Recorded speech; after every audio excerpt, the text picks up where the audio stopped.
Who signs the papers that gamble with lives? Which truths were grounded before they even ever had wings? If you've ever buckled a seatbelt at 30,000 feet, if you've ever stared out of that tiny window and wondered who's really in control of the skies, it isn't just flight, it's power, it's politics, it's pressure sealed in steel. We're peeling back the clouds from runway risks to sky-high secrets. We're diving deep where most dare not to look. Aviation Scope, every Sunday at 7 p.m. only on Voice of the People TV. We don't just report, we reveal. We don't just ask, we uncover. Because when it comes to the skies, ignorance is turbulence. Aviation Scope, the sky isn't the limit, it's just the beginning. Aliko Dangote is a Nigerian businessman and industrialist. He is best known as the founder, chairman, and CEO of the Dangote Group, the largest industrial conglomerate in West Africa. The Bloomberg Billionaires Index estimated his net worth at $16.1 billion as at November 2023, making him the richest person in Africa, the world's richest black person, and the world's 107th richest person overall. Dangote was born into a wealthy Hausa Muslim family on April 10, 1957 in Kano, which was then part of British Nigeria. Through his mother, he is the great-grandson of Alhassan Dantata, the richest person in West Africa at the time of his death in 1955. Dangote received a bachelor's degree in business studies and administration from Al-Azhar University in Cairo. The Dangote Group was established as a small trading firm in 1977, the same year Dangote relocated to Lagos to expand the company. Today, the Dangote Group is one of the largest conglomerates in Africa, with international operations in Benin, Ghana, Zambia, and Togo. The Dangote Group has moved from being a trading company to being the largest industrial group in Nigeria, encompassing divisions like Dangote Sugar Refinery, Dangote Cement, and Dangote Flour. Dangote Group dominates the sugar market in Nigeria, and its refinery business is the main supplier to the country's soft drink companies, breweries, and confectioners, supplying about 70% of the market. The company employs more than 11,000 people in West Africa. In July 2012, Dangote approached the Nigerian Ports Authority to lease an abandoned piece of land at the Apapa port, which was approved. It is now the largest refinery in Africa and the third largest in the world, producing 800,000 metric tons of sugar annually. The Dangote Group owns salt factories and flour mills and is a major importer of rice, fish, pasta, cement, and fertilizer. The company exports cotton, cashew nut, cocoa, sesame seeds, and ginger to several countries. Additionally, it has major investments in real estate, banking, transport, textiles, oil, and gas. On May 22, 2023, Dangote commissioned the Dangote Refinery, Lekki, Nigeria. The plant plans to export surplus petrol, turning Africa's biggest oil producer into an export hub for petroleum products. It also plans to export diesel, according to Dangote, who funded the refinery's construction. The refinery is situated on a 2,500-hectare site at the Lekki Free Trade Zone, Lekki, Lagos. It is supplied with crude oil by the largest subsea pipeline infrastructure in the world at 1,100 kilometers long. Dangote founded the African continent's largest cement producer. Aliko Dangote is regarded as an astute businessman with diverse interests who has contributed to the economy of Nigeria and West Africa immensely.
In a world where power shifts with every headline. In a nation full of questions. In a world filled with noise, the truth needs a voice. The policies that shapes our world and the economy that determines our future. Every hour, every day, the grapevine keeps buzzing. And together, we are committed to telling the stories that shape our world, because your voice is our focus. Don't forget, our voice matters the most. Let us come together and share our concerns.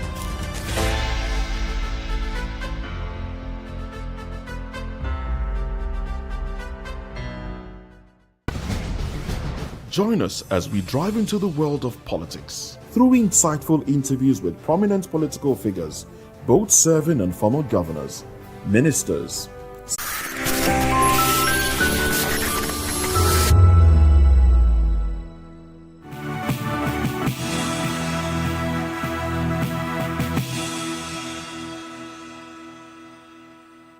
Well, hello and welcome to News Hour on Voice of the People TV. I am Vivian Oguche. And I am Nnenna Ndomdioto. Before we begin the news, kindly visit our website www.vop.ng for fresh and trending news. Here are the headlines. Federal government and Asuu sign renegotiated agreement. Mismanagement and governance gaps undermining Nigerian universities. Okbeolo orders release of arrested AAU students. River State traditional rulers form committee to mediate Fubara Wiki rift. 2 more Rivers lawmakers withdraw support for impeachment of Governor Fubara. Unsentenced inmates in Nigeria rise to 12.9% to 53,790. On the foreign scene, Danish minister says fundamental disagreement remains after frank Greenland talks with U.S. Well, in business news, stock market extends gain by 0.56%.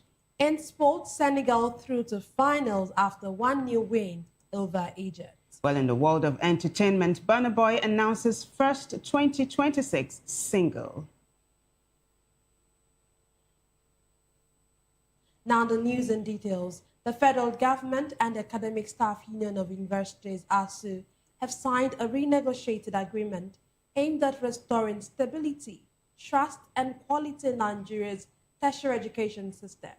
The agreement, unveiled on Wednesday, reflects President Bola Tinubu's commitment to accessible, quality, and uninterrupted academic calendars. Key provisions include a 40% salary increase for academic staff effective January 1, 2026, and improved pension benefits. Professors will receive an additional 1.8 million naira annually, while readers will get 840,000 naira.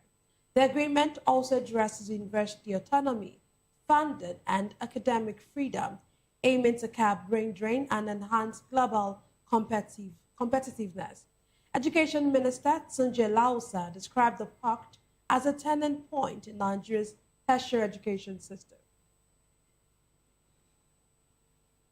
And while the Academic Staff Union of Universities, ASU, has raised concerns over alleged mismanagement of funds and governance weaknesses in some universities across the country, ASU President Professor Chris Pebuna raised the concerns at the unveiling of the 2025 agreement between the federal government and the union in Abuja on Wednesday.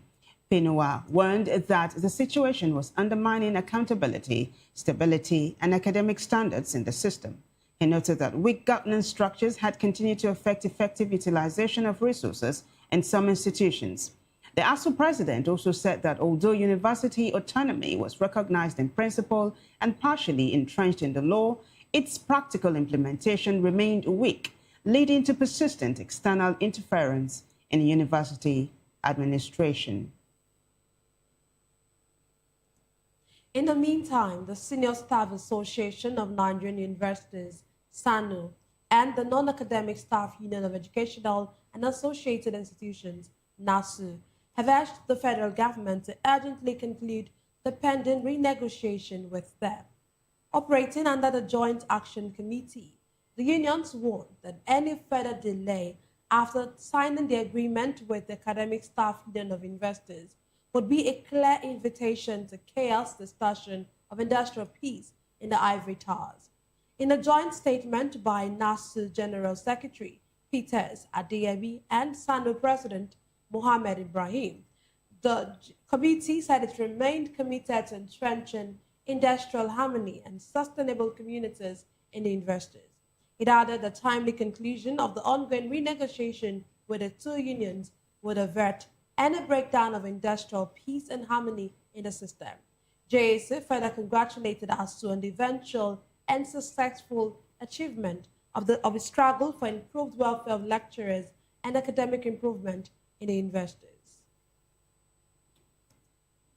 Well, turning to other stories now, the University of Lagos has announced its readiness for its 56th convocation ceremony, scheduled to hold from January 14 to January 25, 2026. At a news briefing in Lagos, the Vice-Chancellor of the university, Professor Folashade Ogunshola, disclosed that 16,506 graduating students will be conferred with degrees and diplomas. This includes 10,584 first-degree recipients, 5,782 postgraduate graduates, and 140 participants from the University of Lagos Business School.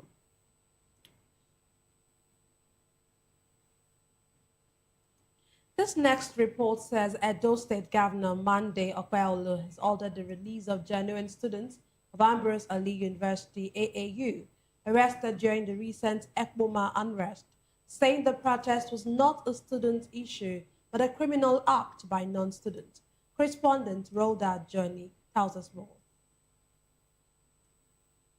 Ekpoma unrest was not a student protest, but a criminal act carried out by non-students around Ambrose Ali University. He said intelligence reports linked the violence to a group known as the Ambrose Ali Comrade Community and ordered the immediate release of any genuine students arrested during the operation. The governor dismissed kidnapping claims as fake, condemned the destruction of markets and property, and warned that anyone sponsoring hoodlums would be prosecuted, noting that no arrests were made on the Ambrose Ali University campus.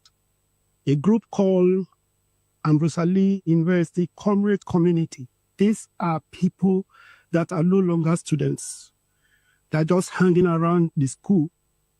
We don't know what they are doing there, just to permit trouble. So we'll see how we put an end to that. Then for the students that probably were arrested, we'll look into it, get them released to the student union president. That is a promise that I made to him, and I will do that as quickly as possible. Because actually, this protest is not their own. Look at the market they burnt 2 nights ago. So these people, they are just here. People are using them. I don't care whether you are a politician, you are not a politician, you are using people and you are involved in planning such evil, destroying our land, destroying our economy.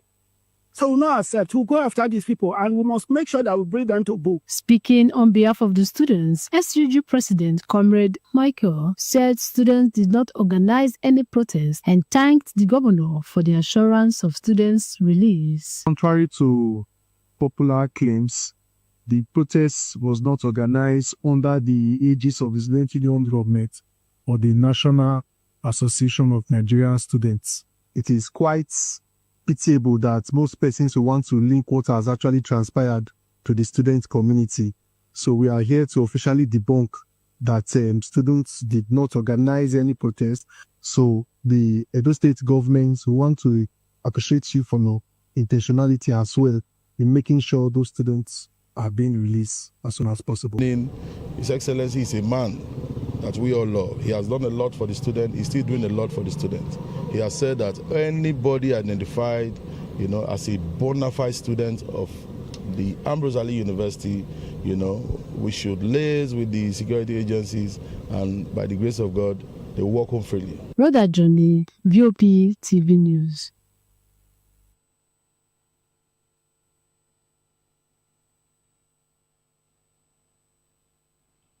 Rhoda, thank you so much. Now, the Rivers State Council of Traditional Rulers has established a 9-member committee to mediate the ongoing political rift between Governor Siminalayi Fubara and Minister of the Federal Capital Territory, Nyesom Wike.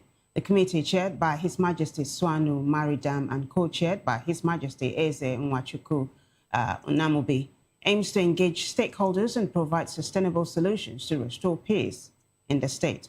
The announcement was made on Wednesday by Council Chairman Eze Chike Amadi of Akpara Kingdom, who emphasized the committee's mandate to resolve the crisis. This mandate becomes or comes amid rising tensions between Fubara and Wike, with previous attempts at reconciliation yielding limited success. Still on happenings in Rivers State, two more lawmakers from the State House of Assembly have withdrawn their support for the impeachment of Governor Siminalayi Fubara and his deputy, Professor Ngozi Odu, citing a desire for a political resolution to the crisis. Bali Nwako and Amelia Madi urged their colleagues to halt the impeachment proceedings, emphasizing dialogue and diplomacy as a better approach to resolving tensions between the executive and legislative arms of the state government. Speaking at a press conference, Nwako said the decision is not a sign of weakness, but a demonstration of what he called a forgiving heart and a commitment to constructive governance. This brings to 4 the number of lawmakers who have withdrawn their support for the impeachment, following earlier withdrawals by Sylvanus Wankwo and Peter Abbey. Meanwhile, the Rivers State House of Assembly is expected to reconvene on January 15, 2026, to deliberate on the impeachment proceedings. Now, let's bring it to Lagos here, where the State Task Force on Environment and Special Offences says it arrested no fewer than 281 suspected hoodlums within 1 week in a renewed effort to rid the state of criminal elements and street urchins. Known for harassing and attacking motorists, especially when vehicles develop faults on the road, the street urchins, popular as Omotaku, often force victims to part with money. Chairman of the agency, Chief Superintendent of Police, explained that the operatives have sustained operations across major roads and highways where the miscreants have become a nuisance, including Bodilon, Lekki Phase 1, Lekki-Ajah Expressway, and Funshaw Williams Avenue, among others. Akerele, who disclosed that all the arrested have since been arraigned in court, urged residents and motorists to promptly alert the agency whenever they encounter disturbances from the street urchins.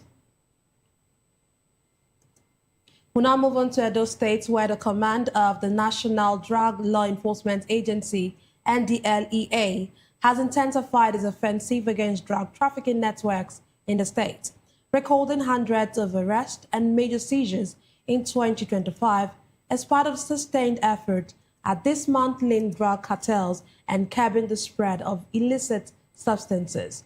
The renewed clampdown followed intelligence-driven operations across major flashpoints in Benin City and other parts of Edo State, where drug abuse has continued to pose a serious social challenge. Correspondent Rhoda Journey tells us more. The Edo State Command of the National Drug Law Enforcement Agency says it arrested 462 suspected drug traffickers in 2025, comprising 309 males and 153 females, as part of its sustained offensive against drug cartels in the state. State Commander Michelle Ofoyodu disclosed the figures while briefing journalists in Benin City, noting that the arrest followed a series of targeted operations across Edo State. He said the operations also led to the seizure of large quantities of narcotic drugs and psychotropic substances, underscoring the command's intensified efforts to disrupt the drug trade.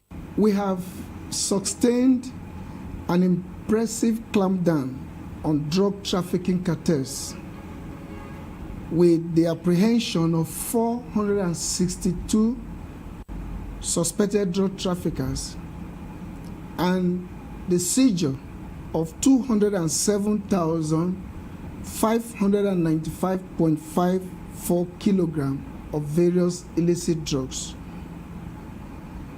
across Edo State in 2025. I also wish to thank the Edo State government for the successful launch of the Edo State and local government drug control committees. This, no doubt, is a giant leap in our sensitization effort. The objective of this, as we move forward, the Edo State Command remains steadfast in its mission to dismantle drug trafficking cartels operating within the state. Our 4 strategic missions in 2026 include the identification of drug warehouses and impoundment of those drugs, the seizures. Number 2, interception of illicit drug shipments that are passing through the state. Number 3 is the dislodgement of drug bunks where drugs are being abused within the state.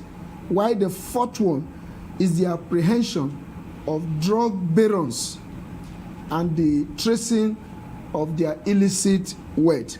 Uproyoji reaffirmed that the fight against drug abuse and trafficking remains a top priority, adding that strategic actions for the year include identifying drug warehouses, intercepting illicit consignment, dismantling drug dens, and apprehending key figures behind illegal networks. Rola Johnny, VOP TV News.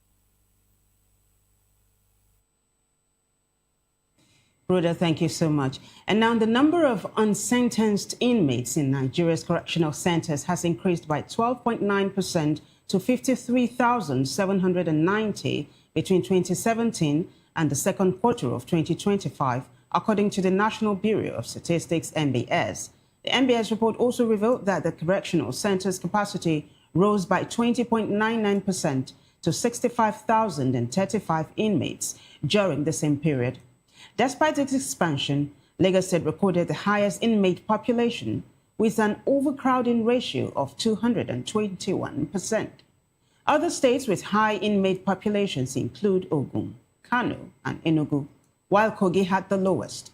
The report highlights concerns about slow judicial processes and overcrowding in Nigeria's correctional facilities.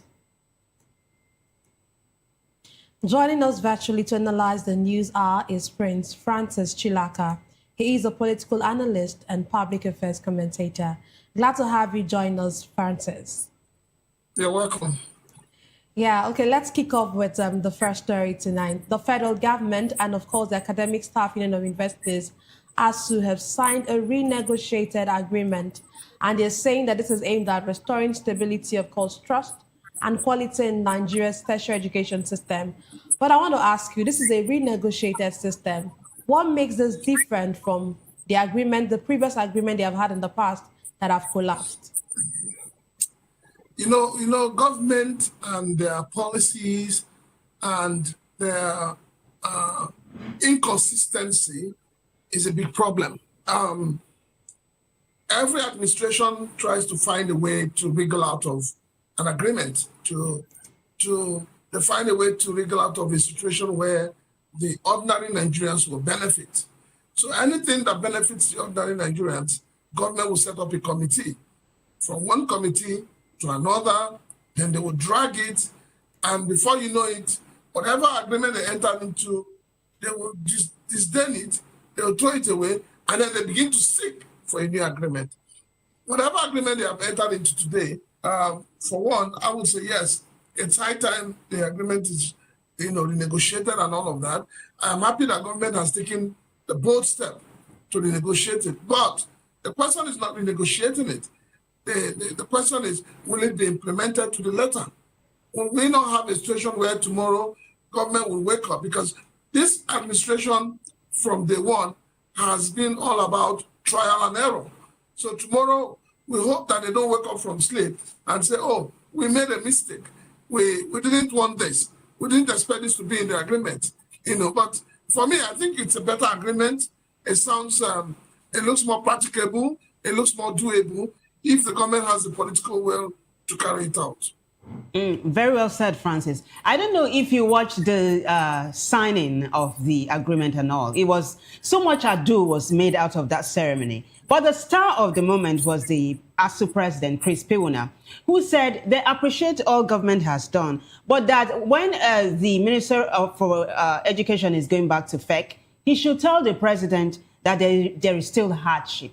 he should tell the president that families are not eating 3 square meals a day, and that, there was so much, support from his colleagues and all of that. What do you make of that? Chris Piuna seizing the moment. This to Asuu. For everything Nigerians are going through today, I put it on the doorsteps of Asuu because they have not, in their own way, they have not done what they should do to protect our nascent democracy. They have not done what they should do to ensure that we have quality leaders. They have not done what they should do to ensure that our elections are free and fair. So whatever Asuu is saying, or whatever position they take, they are part and parcel of it, and I hold them responsible for it. But yes, everybody knows there is hunger in the land, there is poverty, there is name it, unemployment.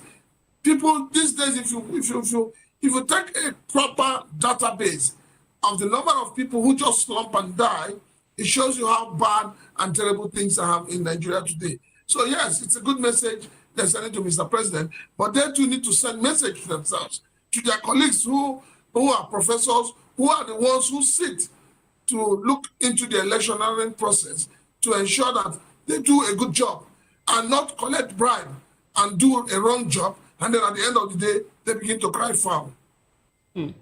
Okay, thank you very much, Francis. The Academic Staff Union of Investors, Asuu, of course, has raised concerns over alleged mismanagement of funds and governance weaknesses in some universities across the country.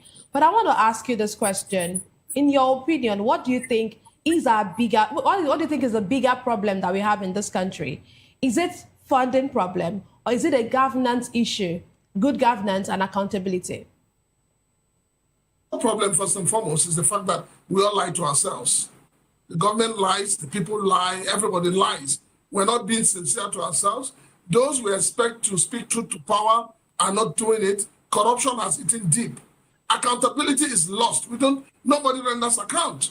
So most times it's not even about the funds. It's about the application of the funds.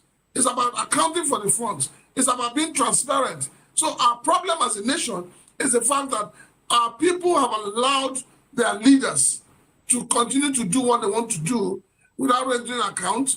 Good governance has been thrown to the dogs. So we all know what the problem of Nigeria is. And what is the solution? The solution, first of all, is that government must have the will, power, and the political power to fight corruption. Those who have embezzled funds, those who have, enriched themselves from public funds should be held accountable. They should be made to return the money, and they should be punished for that.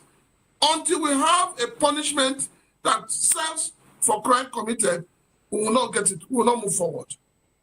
All right, that's a quick one, but hey, your message is loud and clear. So, the Senior Staff Association of Nigerian Universities, SANU, and the Non-Academic Staff Union of Educational and Associated Institutions have urged the federal government to urgently conclude the pending renegotiation with them, or else there's going to be fire on the mountain. And this is coming on the heels of what the federal government has just done with Asuu. You wouldn't blame them, would you? Just seizing the moment. Well, if you say they're seizing the moment, yeah, you're right. But the truth of the matter is that everybody in Nigeria is feeling the pain. So now that you have settled with Asuu, you have increased their remunerations and all of that. The next people will be this, they call them JAC, Joint Action Committee. Because two associations came together. They would demand. The next people that will demand is labor. So you just find out that at the end of the day, we're going to be going round and round in circles. The doctors are there waiting for their own to be attended to. So government must be ready to take a step that ensures that everybody in Nigeria is protected and that everybody is living at least fairly. But the way we are today, look at the minimum wage, 70,000 naira. What can that afford in the Nigeria of today? So while these ones are being sorted out, be rest assured that labor will come in. But I think it's proper that whatever step government has taken to settle the issue of Asuu, they should also take it to settle the issue of Jack. Okay, let's move on to Edo State, where, of course, Governor Monday Okpebholo, as looks like the state has been on the news for quite some time. And of course, he has ordered the release of the genuine students of Ambrose Ali University who were arrested during the recent Ekpoma unrest, which turned violent at some point. And he's saying that the protest was not a student issue, but a criminal act by non-students. What do you make of this development? At first, there's a back and forth. At first, they said that some of these people were not students. Later, it said they were students, and now there's a release of genuine students in quotes. What do you make of this entire development? When the wicked is on the throne, the people suffer. When you have a clueless man as a governor, the state suffers. It's unfortunate that Edo State, with all the elites in Edo State, they have somebody like Monday Okomela as their governor. How can a governor open his mouth and say that the protest is criminally minded? People are telling you that they are being killed by headsmen. Their women are being raped. They are being kidnapped. And you as a governor, you feel that you must turn it into politics. This is the height of mediocrity. Anybody who knows Monday Okomela should tell him that what he's doing in Edo State is not governance. You don't politicize everything. People, as a governor, your first duty to the people is to protect their lives and their properties. And when the people come out to tell you that our lives and our properties are threatened, even if you do not have all it takes, you should listen to them and begin to sit down with your cabinet and find solution. But this whole idea of when people protest, they get arrested, it's driving us gradually into a dictatorial regime. And I hope this APC government will not drown this country. I want for us to take a look at this, holistically. Let's flip the coin, Francis. Now, Monday Okomela said what prompted his action was the kidnapping gone SAR. You remember the kidnap case that was captured on camera, right? That was prerequisite to what happened with the student protest. Now, we saw the SUG president from Ambrose Ali University saying that he wants the public to understand that there was misinformation, that there was no protest organized by his school, and that nobody ordered students from his school to embark on the protest. What, don't you think this would lend credence to what the governor is saying, that it was totally, another group outside the school that wanted to hijack the whole thing? I think gone are the days when you start Luther Continua, and gone are the days when you say you had student union. The lot of people we have today who are parading themselves as leaders of the student union are people who are seeking for their own stomach settlement. I mean, if you had followed what has happened in Edo State, the protest was not about the government. The protest was about the fact that people are being kidnapped and people are being killed. And so for the president of the student union to come and say that they did not order, how do you order when you are not ready to do the right thing? You see, people are losing interest in a lot of institutions because of the kind of leaders they have. And there's a trust deficit. So I believe that trust deficit is what is affecting Ambrose Ali University. The students don't believe in the leadership of the student union because the student union is not speaking or protecting the students. In our days in schools, there is no, if there's a protest, no matter whether the union agreed or not, you don't come out and, disown your own. You don't do that. Doing that means that you have sold out. And so whoever the student union president is, he should be impeached for doing that. Wow. Thank you very much for that, of course, intelligent analysis. Let's move on to Rivers State, where the Council of Traditional Rulers has they've established a 9-member committee to mediate the ongoing political rift between Governor Siminalayi Fubara and, of course, the Minister of the Federal Capital Territory, Nyesom Wike. We know there's been a back and forth. There's been this political battle between these two. And now the National Council are coming to say they want to mediate. Do you think that this would hold any water? Honestly speaking, I think people are just wasting their time, wasting their energy, wasting their resources, saying that they want to mediate. The question where people are failing to ask, and the question that the two gladiators are failing to answer is, what is the agreement? What is the problem? To a large extent, yes, Wike claims that he made Fubara a governor. Good, you made him a governor, but if you say you made him a governor, you are indirectly saying that the people's vote do not count. You have already indicted yourself by saying that you rigged him in as a governor. So the problem between the two of them goes beyond what we see in the ordinary. And I tell you this, don't forget that before Fubara became governor, the EFCC was looking for him.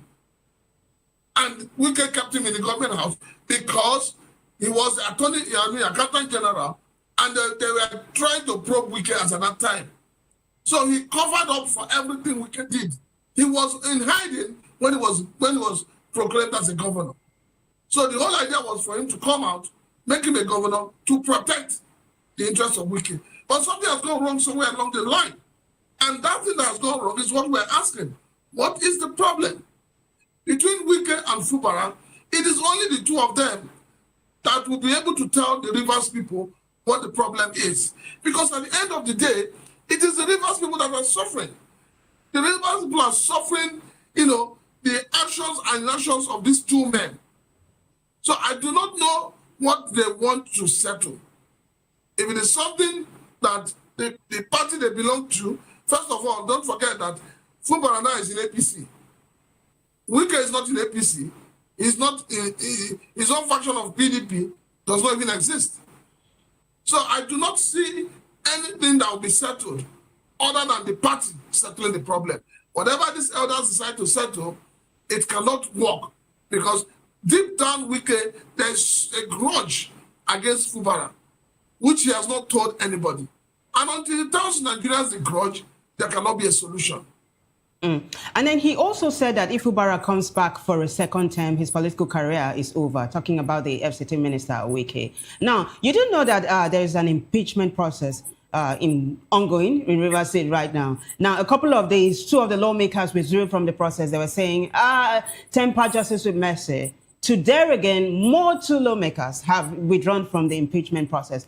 What do you make of this? Is this the Rivers State House of Assembly saying it is over, we are no longer going to impeach? Okay, let me tell you. If you followed what happened in Lagos between Obasa, the governor, and the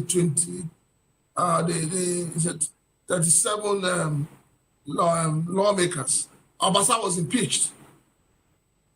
And they brought the matter to the president. The president said, status quo must be retained. Everybody should go back. Now, the thing is, you need to understand that there's what they call party loyalty. And as it is today, in Rivers State, whether you like it or not, whether Wike likes it or not, it has nothing to do with me, it has nothing to do with anybody. But according to the way political parties are structured, Fubara is the leader of the party in Rivers State today. That's APC. So I do not see how the president and the other governors would sit back and watch the State House of Assembly impeach their own governor. It's not likely. So those who are pulling out already are seeing the fact that if this impeachment fails, go and write it down, the speaker and his executives will not be able to come back for a second term.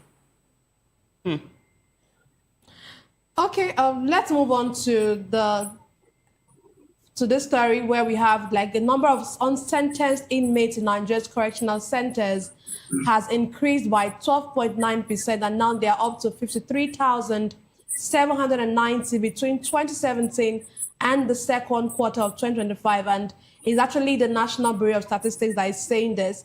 What do you make of this? An increase in the number of inmates that we have in the country. What does that portend for us? In as much as that report and the figure is alarming, I would also want to state that I want to believe that that figure is not correct. There are more than what the figure has said. When I say there are more because a few years back, I used to run a prisons ministry. And I know that most of the correctional centers, then it was called prisons, but most of the correctional centers have a higher percentage of those awaiting trial than those who have been tried and convicted. Our judicial system is slow, our judicial system is faulty, something needs to be done about it. The truth of the matter is that I tell people, if you're looking for your family member and he's not kidnapped, he's not in the mortuary, he's not in the hospital, check in the prison.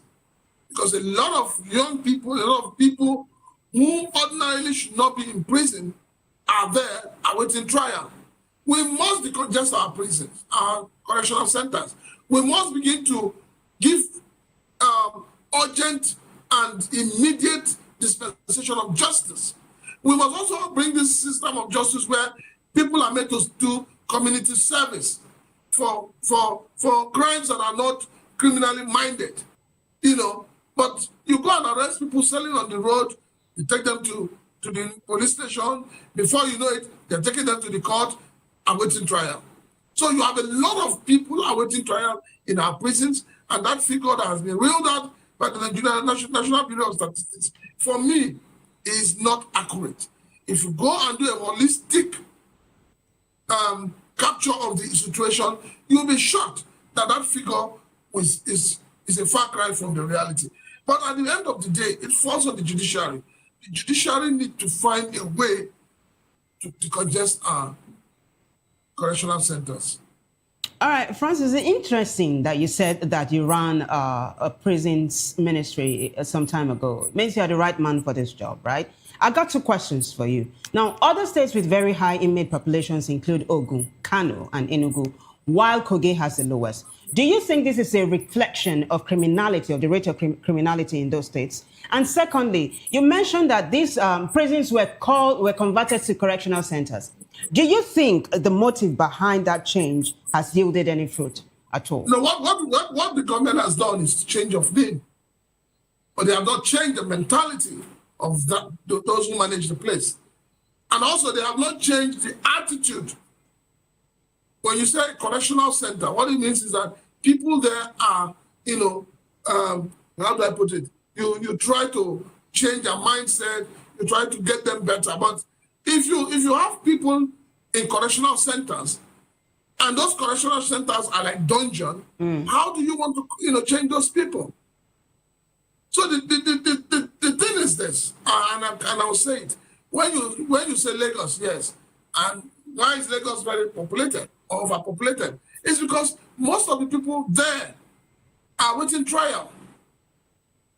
When you see the Lagos State care or whatever they call them, go and arrest people who are doing street trading, immediately they take them to court. Sometimes it is 5,000 naira to bail them, 10,000 naira, 20,000 naira to bail them, or 100,000. They don't have it. They are remanded in prison, and they're waiting for advice from, you know, the DPP and all of that. So the problem is, it's when you say it's because of high crime rates, it's not about crime rates. It's about what are the offenses of these people that are waiting trial. And like I said, most of them are just people that were picked on the road. Maybe there is a raid by the police. They just gather everybody, take them to the station, profile them, and they go to the prisons. I mean, they go to the correctional centers. So that is why you have that kind of thing. But in states where, like Kogi, how many people get arrested? Is there a law prohibiting street trading? So it depends on the codes applied by each of the states. Okay, thank you very much, Francis, for your intelligent and, of course, passionate responses on the News Hour. Thank you. You're welcome. You're still watching News Hour on VOP TV. We'll take a break now and we'll return with more stories. To stay with us.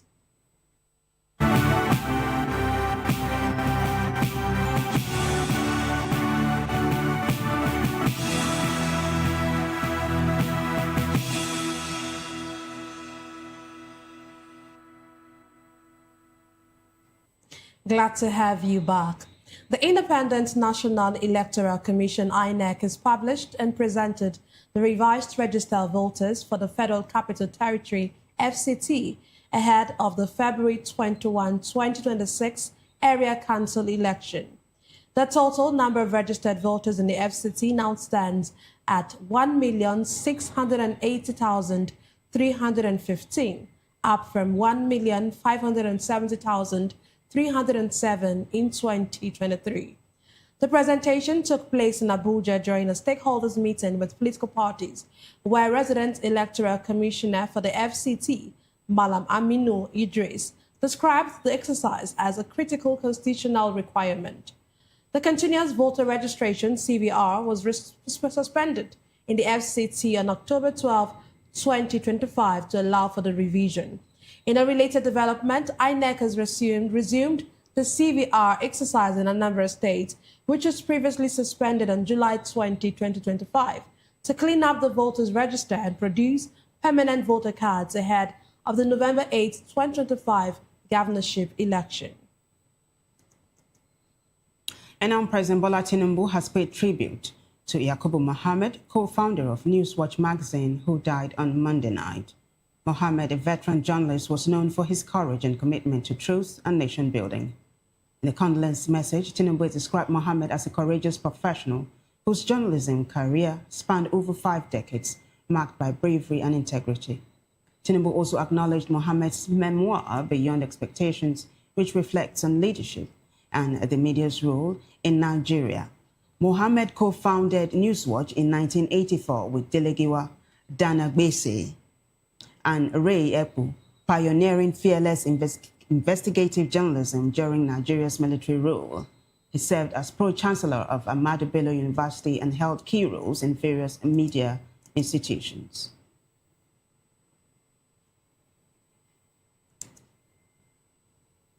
Ahead of the statewide vaccination campaign built for February 4 to 13, the Abia Primary Healthcare Development Agency has disclosed that no fewer than 152 cases of rubella, also known as German measles, have been confirmed in the state. The Healthcare Social Mobilization Officer Chukwudi Okpabi said in Umuahia ahead of the measles and rubella vaccination campaign that 742 cases of rubella have been reported across the southeast region, urging parents, school proprietors, and religious leaders to support the exercise. He stated that a total of 1,974,518 children aged 9 months to 14 years are targeted for vaccination. Meanwhile, Okpabi dispelled misinformation and conspiracy theories surrounding immunization, highlighting that rubella could cause congenital and reversible health complications, especially when contracted by pregnant women.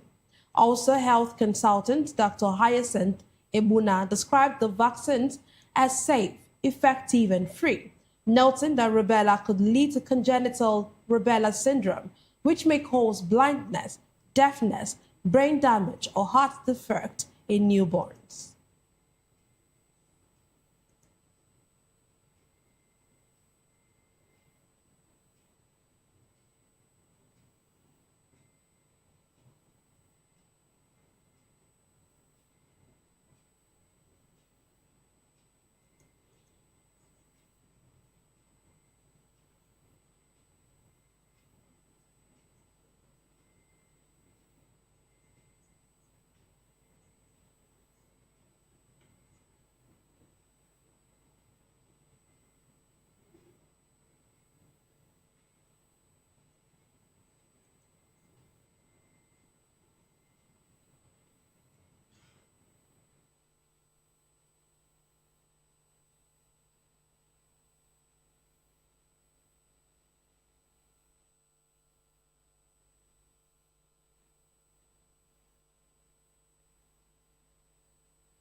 While on the foreign scene, the Danish foreign minister says fundamental disagreement remains after Frank-White White House talks over Greenland. Lars Rasmussen, in a joint news conference with the Greenlandic foreign minister, says it is absolutely not necessary for the U.S. to acquire the Arctic territory and that there is no instant threat from Russia. This comes after President Donald Trump again insisted the U.S. needed Greenland for national security and warned of threats from Russia and China. Trump's demands to take control of the island have previously been rejected by Greenland's leaders and NATO member Denmark, of which the island is a semi-autonomous territory. Rasmussen says that while the U.S. and Denmark are not at full agreement over Greenland, it was still productive to start discussions at a high level.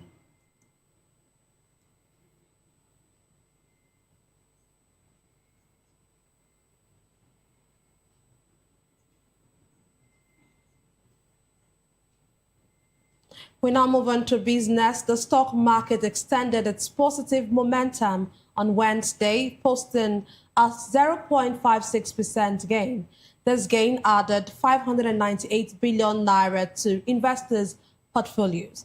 The market capitalization, which opened at 106.182 trillion naira, closed higher at 106.780 trillion naira.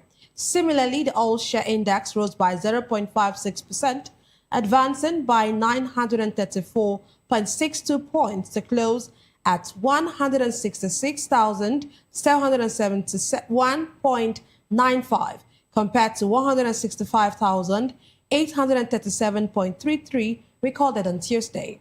The market breadth also closed positive with 47 gainers and 28 losers.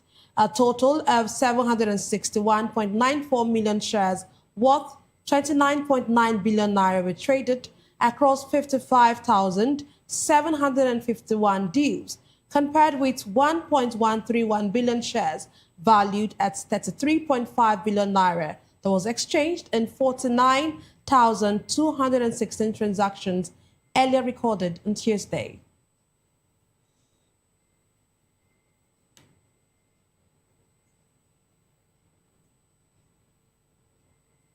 Well, in sports news, Senegal are through to the finals of the 2025 Africa Cup of Nations in Morocco. Sadio Mane scored a 78th-minute winner to give Senegal a 1-0 victory over Egypt in the Africa Cup of Nations semi-final. Senegal dominated possession against cautious Egypt and will face hosts Morocco or Nigeria on Sunday in the final.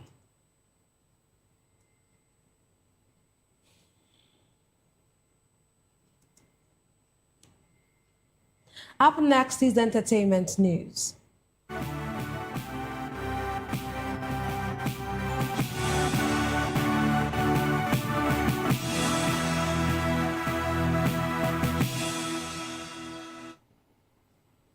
Welcome to the entertainment news.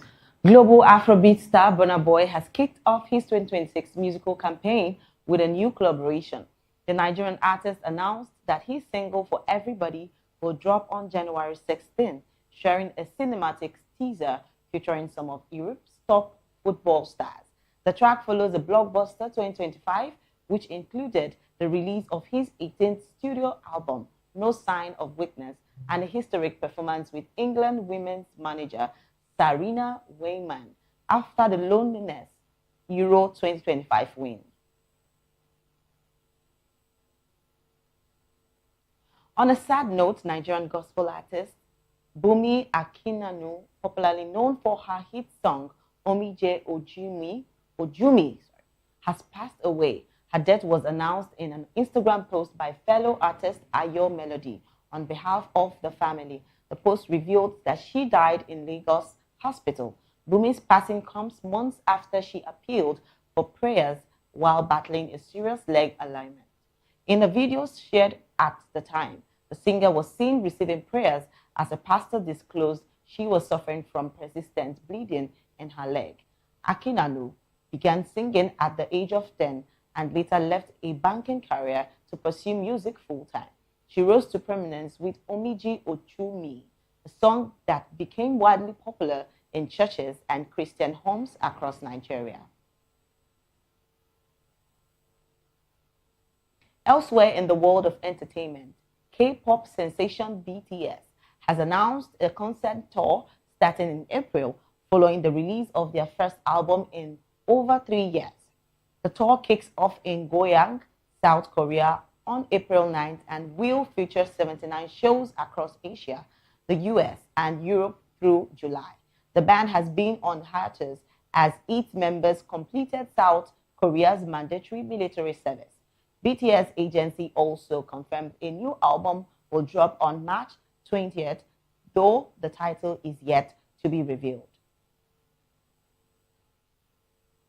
And that's it for entertainment. I am Precious Agumanu. Thank you for watching.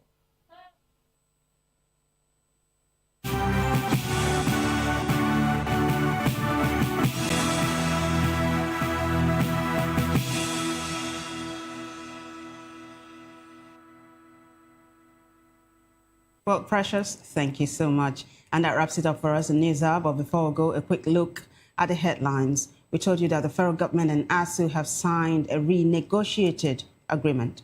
Also, mismanagement, governance gaps, and undermining Nigerian investors. Okpebholo orders release of arrested AAU students. Rivers State traditional rulers form committee to mediate Fubara-Wike rift. 2 more Rivers lawmakers withdraw support for impeachment of Governor Fubara. And sentenced inmates in Nigeria rise 12.9% to 53,790. Well, on the foreign scene, Danish minister says fundamental disagreement remains after frank Greenland talks with US. In business, stock market extends gain by 0.56%. Well, in sports news, Senegal through to finals after 1-0 win over Egypt. And in the world of entertainment, Burna Boy announces first 2026 single. Do well to subscribe to our YouTube channel. On YouTube, we are Voice of the People Television. And on other social media platforms, we air at VOP TV Live. If you witness news happening near you, we want to hear from you. Send your eyewitness report, event coverage request, photos or videos directly via WhatsApp to 0814-606-4057. You can also reach our newsroom by email at news@vop.ng. I am Nenna Ndomdioto. And I am Vivian Oguche. Thank you for watching.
The red carpets, awards, the razzmatazz, music, fashion, interviews, and more. Spotlight on Voice of the People Television. Let's feed you with all the juicy stories in the global entertainment space, bringing you the glitz and glamour as they hot. Stay tuned to Spotlight, 1 p.m. Monday to Friday. Spotlight on VOP TV. Entertainment like never before.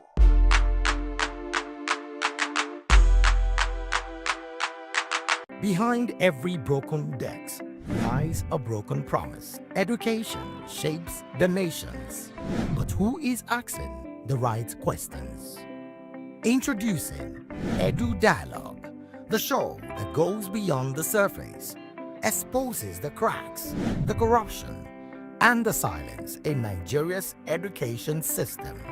Edu Dialogue, Saturdays, 3 p.m., only on VOP TV. We break the biggest stories, from missing funds to policy failures. We ask the tough questions and demand real answers.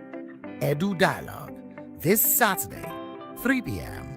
on Voice of the People Television.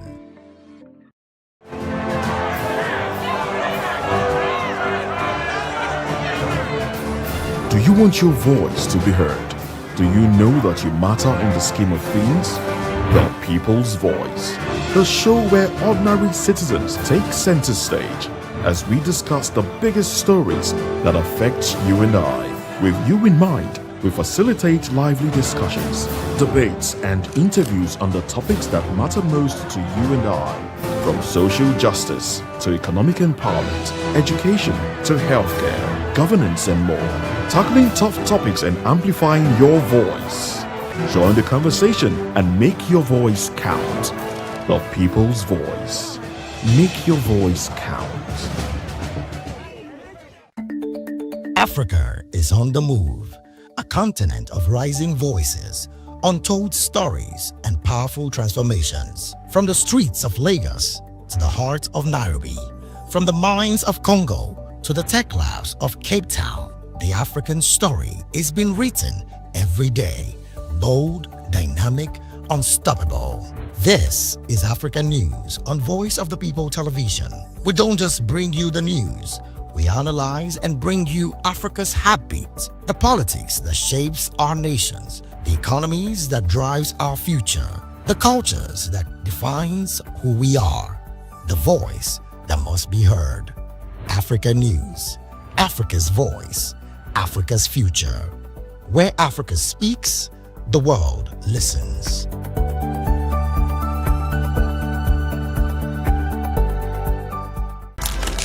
In a world where power shifts with every headline, In a nation full of questions, in a world filled with noise, the truth needs a voice.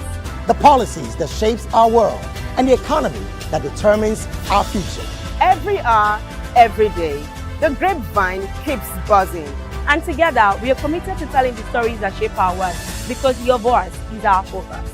Don't forget, our voice matters the most. Let us come together and share our concerns.